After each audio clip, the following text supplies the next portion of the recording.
सर्वमंगल मांगल्ये शिवे सर्वार्थ साधिके शरण्ये त्र्यंबके गौरी नारायणी नमोस्तुते। हर हर महादेव। मित्रों, क्या आप भी जानते हैं कि जो नारियल आप चढ़ाते हैं मंदिर में चुन्नी के साथ में भेंट स्वरूप में, उसको क्यों चढ़ाया जाता है? क्या कारण है कि जो हम नारियल को भेंट के रूप में चढ़ाते हैं? बहुत बार आपने भी नारियल चढ़ाया होगा मंदिरों में, पर क्यों चढ़ाया जाता है? कब से ये प्रथा चली आ रही है नारियल चढ़ाने की? तो शिव शक्तोहम चैनल पे आपका हार्दिक स्वागत है मित्रों। आशा करता हूँ कि आप माता रानी की कृपा से, भोलेनाथ की कृपा से अपने स्थान पे कुशल मंगल होंगे। और आप यदि चैनल पे नए हैं तो विनम्रता से निवेदन करूँगा कि चैनल को सब्सक्राइब कर लें, ताकि हमारे द्वारा बनाई हुई कोई भी वीडियो सबसे पहले आपको प्राप्त हो। वीडियो में दिखाई जाने वाली जानकारी यदि आपको अच्छी लगे तो ज़रूर लाइक करें, शेयर करें और चैनल को सब्सक्राइब रखिएगा। तो चैनल पे और भी बहुत सारी ज्ञानवर्धक वीडियोज़ हैं शिव शक्तोहम पे, उनको भी आप चेक कर सकते हैं। और ऐसे ही आपका प्रेम मिलता रहेगा वीडियोज़ को, तो बहुत सारी जो अध्यात्म से जुड़ी वीडियोज़ हैं, माता रानी से जुड़ी वीडियोज़ हैं, उनको जानकारी को पूरी तरह से चेक करके आप तक लाने की हमारा एक प्रयास रहेगा, कोशिश रहेगी। तो मित्रों, आज बात कर रहे हैं कि बड़े बड़े मंदिरों में आपने देखा होगा कि नारियल की भेंट जो है वो माता को चढ़ाई जाती है। और एक प्रथा चली आ रही है कि माँ की जो भेंट है, जैसे बोलते हैं कि पान सुपारी ध्वजा नारियल पहले वाली भेंट चढ़ाए। जो माँ की भेंट कही जाती है वो पान, सुपारी, ध्वजा और नारियल, इसको चढ़ाया जाता है। पर क्या कारण है कि जो नारियल है उसको मंदिरों में चढ़ाया जाता है? क्या कारण है कि नारियल को, अब बहुत सारे लोगों को भी आपने सुना होगा कि राहु का भी एक उपाय है कि सिर से कई बार नारियल को 7 बार वार करके फिर जल प्रवाह किया जाता है। तो क्या कारण है कि नारियल का वो जो भेंट है वो मंदिर में चलाई जाती है? और कई लोग जो है इसको बलि के रूप में भी नारियल को बोलते हैं। कई बार आप कोई नया घर लेते हैं, कोई नया वाहन लेते हैं, कोई नई चीज़ लेते हैं, तो नारियल को बलि के रूप में फोड़ा जाता है। तो उसका भी क्या कारण है कि नारियल को बलि के रूप में क्यों फोड़ा जाता है? देखो भैया, आज मैं एक बात कह रहा हूँ हमारे प्रिय दर्शकों की, बहुत सारी जगह जो है नारियल की जगह पे कई लोग नींबू का प्रयोग करते हैं बलि के रूप में फोड़ने के। तो मैं पहला जो हमारा वैदिक कर्म है, नींबू बाद में फोड़ना है, वो अलग बात है। जो नारियल जो हमारा वैदिक चीज़ है, वैदिक परंपरा है, उसको फोड़ना वाजिब। कई लोग क्या कहते हैं, ये नारियल की तो आवश्यकता है ही नहीं, आपने नया वाहन लिया जी, नींबू लें, नींबू के ऊपर से ही टपा रहे हैं गाड़ियों को।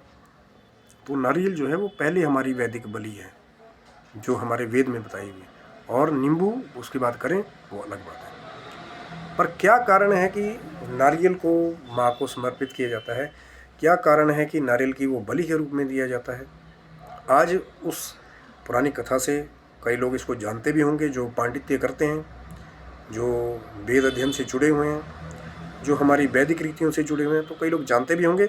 जो लोग नहीं जानते हैं तो उनके लिए आज ये वीडियो जो है वो बनाया गया है।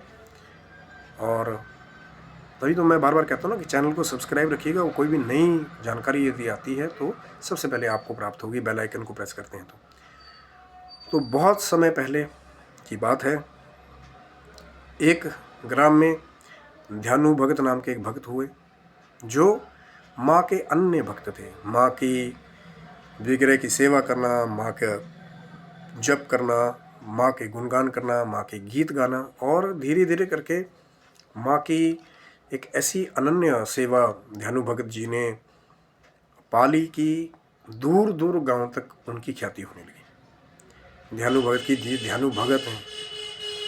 तो जब उस समय की मैं बात करूं, आजकल तो भगत कई तरह के हो गए, नाम के साथ भगत लगता है लेकिन काम भी भगत वाला होना चाहिए। तो जो ध्यानु भगत जी थे उनके साथ फिर ध्यानु के साथ भगत लग गया, दूर दूर तक गाँव तक उनकी ख्याति होने लगी। यहाँ तक कि जो कोई भी आता था वो ध्यानु भगत जी में माता का ही स्वरूप देखता था। और माँ ज्वाला के कहते हैं कि ध्यानु भगत बहुत बड़े भक्त रहे माँ ज्वाला देवी के, जो कांगड़ा में है।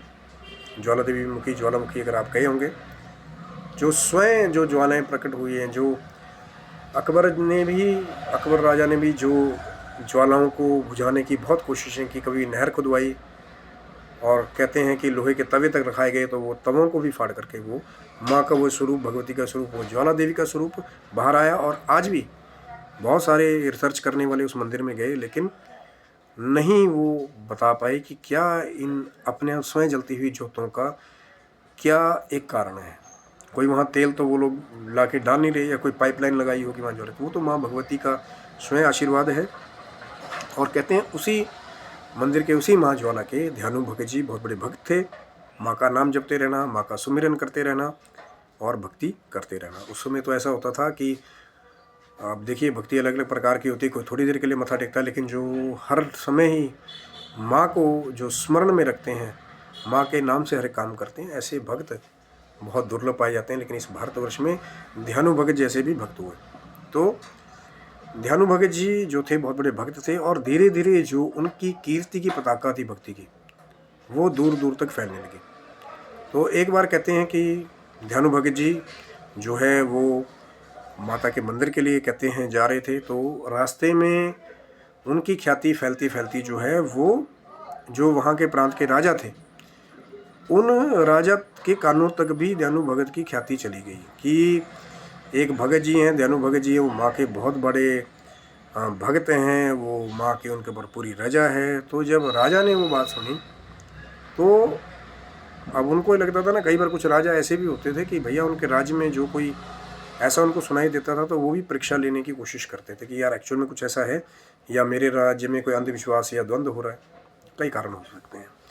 तो उन राजा ने भी ध्यानु भगत की परीक्षा लगने की कोशिश करी कि वाकई में कोई सिद्ध पुरुष हैं, माता के भक्त हैं भी, या खाली अपने नियम की ख्याति को ही खा रहे हैं। तो उन्होंने क्या किया कि अपने गुप्तचरों को भेजा, और जो भी उन्होंने पहले की जो जानकारी थी कि कहाँ रहते हैं, किस गांव के हैं, कैसा ऐसा पता करवाया।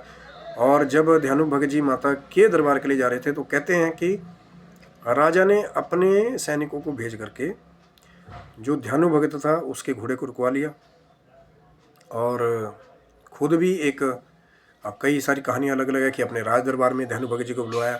कई कहते हैं कि राजा गुप्त रूप से वहाँ गए। तो जब राजा की भेंट ध्यानु भगत जी से हुई तो ध्यानु भगत जी से राजा ने कहा कि आप तो बड़े सिद्ध पुरुष हैं, तो आप सब कुछ कर सकते होंगे। तो ध्यानु भगत जी ने राजा से कहा कि करने वाली तो वो माँ है, मैं तो सिर्फ माँ का एक दास हूँ, माँ के नाम का स्मरण करता हूँ। मैंने तो कभी किसी से नहीं कहा कि मैं बहुत बड़ा सिद्ध पुरुष हूँ, या मैं ये कर सकता हूँ, मैं वो कर सकता हूँ। तो राजा ने कहा नहीं नहीं, आप तो बातें बना रहे हैं, मैंने तो आपकी बड़ी ख्याति सुनी है, तो अब आपको साबित करना पड़ेगा अपनी इस भक्ति को कि आप वाकई में कोई भक्त हैं या कोई बहरूपी हैं। तो कहते हैं, अब कई कथाओं में ये विवरण मिलता है कि राजा ने जो घोड़ा था ध्यानु भगत का, उसका शीश कटवा लिया। कई और भी अलग अलग वर्जन जो अलग अलग पहाड़ी रिवाजों के हिसाब से वो आपको बता सकते हैं।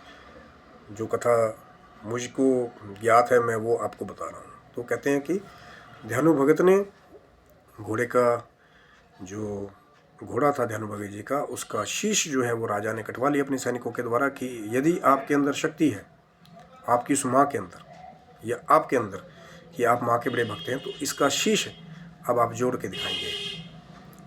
तो अब एक निर्जीव के साथ कोई दुर्दशा हो, उसका जीवन आपकी वजह से चला जाए, तो संतों का और भक्तों का शुरू से ही एक जीवन का एक उद्देश्य रहा है कि उनकी वजह से किसी और को कष्ट ना हो। जबकि हालांकि यही देखा जाता है कि कभी जो बहुत बड़े पुजारी हैं या बहुत बड़े संत हैं, सिद्ध हैं, साधक हैं, वो कभी नहीं अपनी जुबान से कहते कि हम बहुत बड़े साधक हैं, हम ये कर देंगे वो कर देंगे। लेकिन जो बड़ी बड़ी गद्दियों में बैठ के बोलने का काम करते हैं, हम ये कर देंगे वो कर देंगे, कई बार ऐसा होता है कि उनके पास सिर्फ ठग विद्या होती है, उनके पास कुछ नहीं होता। लेकिन जो एक्चुअल में जो सही साधक है, जो सही सिद्धिवान है, वो अपनी सिद्धियों का कभी भी खुले में प्रदर्शन नहीं करता, वो उनको छुपाता है अगर मिल भी जाए तो, कि कल को ऐसा ना हो कि उसकी भक्ति में विघ्न पड़ जाए। कई ऐसे भी हैं तो अपनी साधनों में विघ्न नहीं चाहते। और संत जो है, लेकिन जब दूसरों के ऊपर विपत्ति आती है, दूसरों के ऊपर कष्ट आता है, तो अपना सब कुछ निछावर कर देने का, तभी तो मैं कहता हूँ कि वही असली संत है। जो नंगे पैर एक ग्राम से दूसरे ग्राम जाते हैं, लोगों का कल्याण करने के लिए, भगवत चर्चा को असली में फैलाने के लिए नंगे बदन खुद हिमालय की गुफाओं में बैठते हैं, तप करते हैं उस प्रभु प्राप्ति के लिए या दूसरों के कल्याण के लिए, किसी महामारी को दूर करने के लिए। कहीं पे पानी नहीं है तो उस जल के स्रोत के लिए तपस्या करनी, कहीं पे अनाज नहीं हो रहा तो उस भूमि पे अनाज के लिए तपस्या करनी, लेकिन लोगों के निमित्त कि लोक कल्याण हो, लोगों को जल मिले, भूखे को रोटी और प्यासे को पानी, बाबा अमरनाथ बर्फानी। खुद शंकर जी जहाँ पूरे हिमालय पर्वत श्रृंखलाओं में कैलाश पर्वत के ऊपर छोटा सा बागंबर लगाए बैठे रहते हैं, लेकिन सबको वस्त्र देते हैं, सबको अनाज देते हैं, सबको जल देते हैं वर्षा के द्वारा।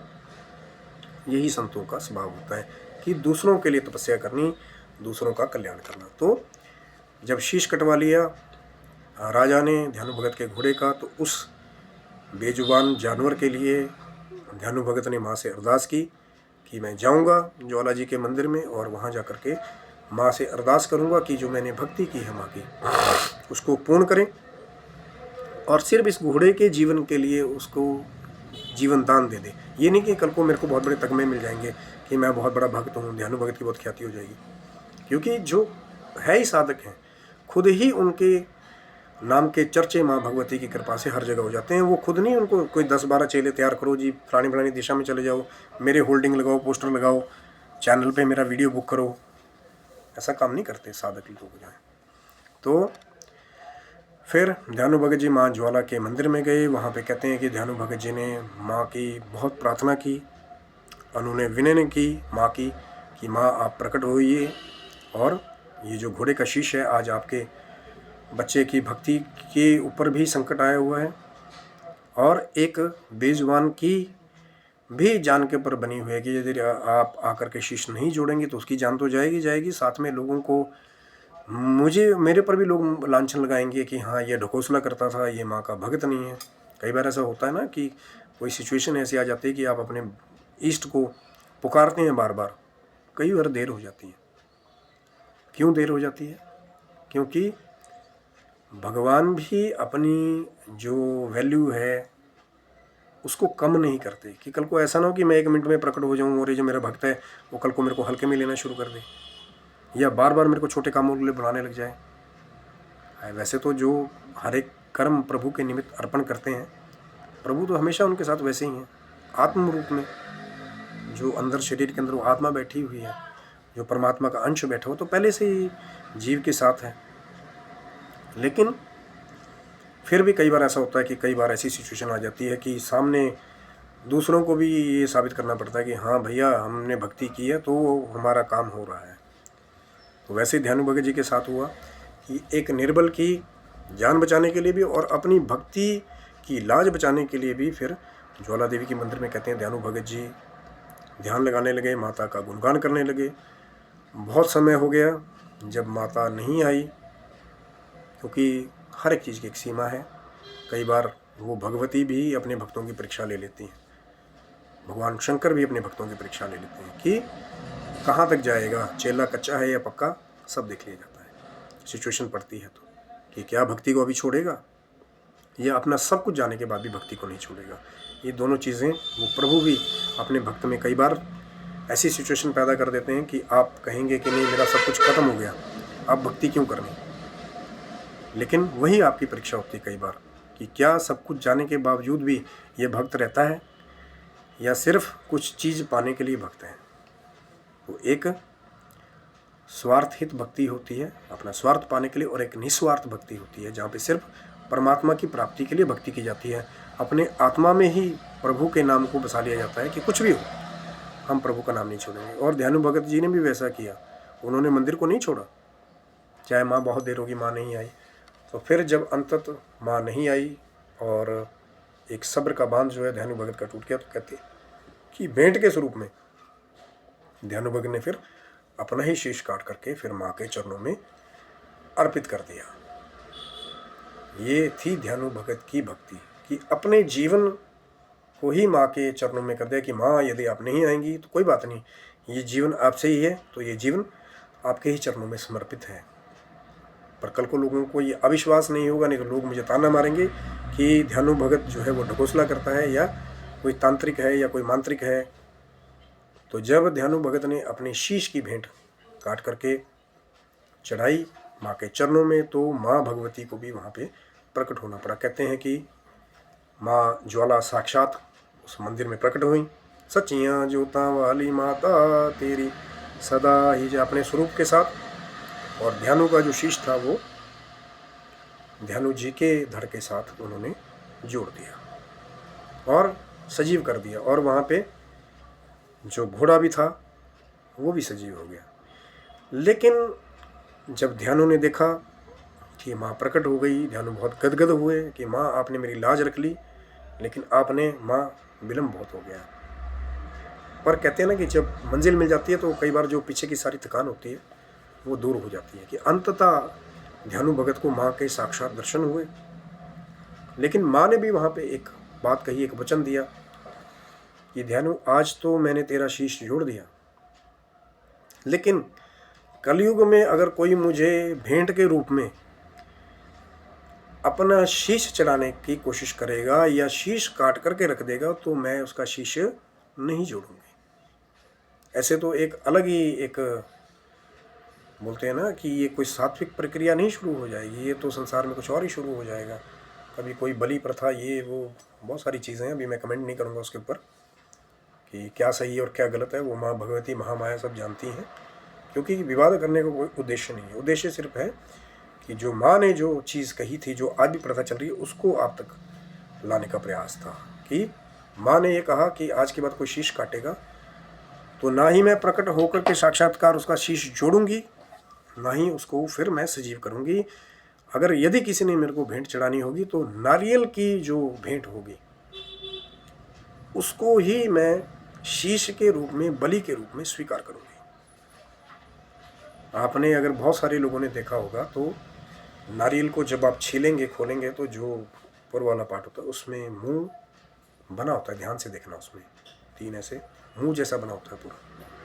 तो माँ ने उसी को कहा कि मैं बलि रूप में नारियल को ही स्वीकार करूंगी। तो तब से जो कहते हैं वो पुरानी रिवायत चली आ रही थी, पान सुपारी ध्वजा नारायण, नरेला या नारायल या नारियल जो है माँ को भेंट के रूप में अर्पित किया जाने लगा। चुन्नी के साथ में, ध्वजा के साथ में, पान के साथ में, सुपारी के साथ में। तो ध्यानु भगत जी के समय से वो जो हम नारियल है वो आज भी बलि के रूप में माँ को समर्पित करते हैं। बलि के रूप में ही जैसे कहीं हम पूजन करते हैं, कोई गृह प्रवेश करते हैं, नारियल को फोड़ा जाता है, कोई वाहन लेते हैं, नारियल को फोड़ा जाता है। तो वो हमारी वैदिक, वो जो माँ ने वो जो वचन दिया था कि मैं कल को सिर्फ नारियल के रूप में ही बलि को स्वीकार कर लूँगी, इसीलिए चढ़ाया जाता है। पता था आपको? नहीं पता था? कोई बात नहीं, जय माता दी बोलिए, अब आपको भी पता लग गया। माँ भगवती का वो वचन जो ध्यानु भगत को माँ ने दिया था, और फिर वहीं से ध्यानु भगत की भी जो ख्याति है वो सारे विश्व में ही एक तरह से जो है वो फैल गई माँ के भक्तों में, कि ध्यानु भगत जैसा भी एक भक्त है जिन्होंने माँ को साक्षात प्रकट होने के लिए विवश कर दिया। और इसीलिए मैं कह रहा हूँ कि जो नारियल का फोड़ना है ये हमारी वैदिक बलि है। कई लोग, मैं बहुत जगह देखता हूँ कि वो नींबुओं के ऊपर ही वो गाड़ियाँ जो है, नया वाहन लाए, जी टायर चढ़ा दो नींबू के ऊपर ही। नींबू का भी करना चाहे कर सकते हैं बाद में कि नज़र ना लगे, लेकिन जो हमारी पहली प्राथमिक बलि है वो नारियल के द्वारा बलि ही स्वीकार मानी जाती है। नारियल को फोड़ना और माँ भगवती के प्रसाद के रूप में, फिर अगर उसको ग्रहण करने लायक है तो ग्रहण करना, और नहीं तो माँ की कंजकों को दीजिए, या भूमि पूजन है तो उसके नीचे फिर उस नारियल को रखिए। और कलश स्थापना पे तभी तो बोलते हैं ना, कलश स्थापना के ऊपर भी वो नारियल रखा जाता है। तो माँ का वो आशीर्वाद है, इसीलिए वो नारियल को रखा जाता है पूजन के लिए। तो आशा करता हूँ मित्रों कि माँ भगवती का, ध्यानु भगत का ये नारियल की भेंट क्यों चढ़ाई जाती है वाला वीडियो आपको अच्छा लगा होगा। यदि वीडियो आपको सही में अच्छा लगे तो जय माता दी बोल करके कमेंट बॉक्स में भी जय माता दी लिख सकते हैं। चैनल को जरूर लाइक करिए, शेयर करिए। वीडियो को अगर आप शेयर करेंगे तो हो सकता है जिसको नहीं भी हमारे भगत को पता हो, माता रानी के आशीर्वाद से उसको भी उस चीज़ का कृपा प्रसाद प्राप्त हो। और जब चैनल को सब्सक्राइब रखिएगा तो हो सकता है आने वाली बहुत सारी माँ भगवती की कृपा होगी तो ये दास की कोई औकात नहीं है, भोलेनाथ की कृपा होगी तो आप तक और भी ऐसी अच्छी रहस्य की, आध्यात्मिक और हमारी वेद से जुड़ी हुई चीज़ें लाने का प्रयास रहेगा। तब तक आप स्वस्थ रहिए, मस्त रहिए, आपका पूरा परिवार सुख से खुशियों से भरा रहे। माँ जगदम्बा की कृपा, भोलेनाथ की कृपा आपके पूरे परिवार पर बनी रहे। आप भक्ति के निमित्त जुड़े रहें। आपका विश्वास जो है वो माँ पर अटल होना चाहिए कि कुछ भी हो जाए हम माँ की भक्ति को नहीं छोड़ेंगे, हम भोलेनाथ की भक्ति को नहीं छोड़ेंगे। कई बार बहुत बड़ी बड़ी परीक्षाएं होती हैं, उसके बारे में शायद मैं किसी और वीडियो में एक्सपीरियंसेस के साथ बात करूंगा कि कैसी कैसी परीक्षाएं कई बार होती हैं। तो चैनल को सब्सक्राइब रखिएगा। तब तक के लिए आप स्वस्थ रहें, मस्त रहें, अपने जीवन की आध्यात्मिक और भौतिक उन्नति की ओर हमेशा अग्रसर होते रहिए। तब तक के लिए जय माता दी, हर हर महादेव मित्रों।